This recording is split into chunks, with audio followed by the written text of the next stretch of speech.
Municipal commission మాట్లాడుతున్నాను. ఇప్పుడు బైంసా మున్సిపాలిటీలో ఏదైతే గ్రీవియన్స్, ఏవైతే సమస్యలు ఆ శానిటేషన్ వర్కర్స్ తీసుకొచ్చారో, వాళ్ళు ఏదైతే బయట కూర్చుని ప్రాబ్లం చెప్తున్నారో వాటన్నిటిని సమస్యని పరిష్కరించడానికి సబ్ కలెక్టర్ గారు ఒక కమిటీని వేశారు.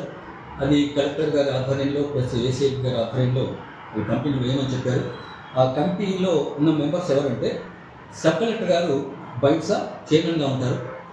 నెక్స్ట్ డిస్ట్రిక్ట్ ఎంప్లాయ్మెంట్ ఆఫీసర్ నిర్మా, వారు one of the member.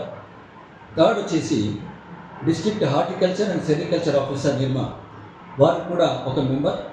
Next 1 member nominated by provident fund. Provident fund నుంచి కూడా ఒక వ్యక్తిని మెంబర్గా అపాయింట్ చేయడం జరిగింది. సో దీనిపైన ఎంక్వైరీ జరుగుతుంది.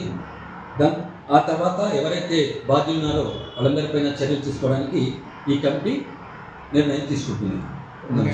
నిరసనకారులు 2500 అదైతే మా దృష్టికి రాలేదు, నాకు కూడా తెలియదు. ఈ రోజే అక్కడ కూర్చున్న వర్కర్స్ అందరు చెప్పారు. అది ఎంతవరకు నిజమో కూడా ఈ కమిటీయే నిర్ధారణ చేస్తుంది. మళ్ళీ వాళ్ళకి అవుట్సోర్సింగ్లో వచ్చే శాలరీ వాళ్ళకి అకౌంట్లో కాకుండా క్యాష్ రూపంలో ఇస్తున్నారట, దాని గురించి అది కూడా మరి కరెక్ట్గా మనం ఎంక్వైరీ చేయాలి. దాన్ని కూడా కమిటీ డిసైడ్ చేస్తుంది.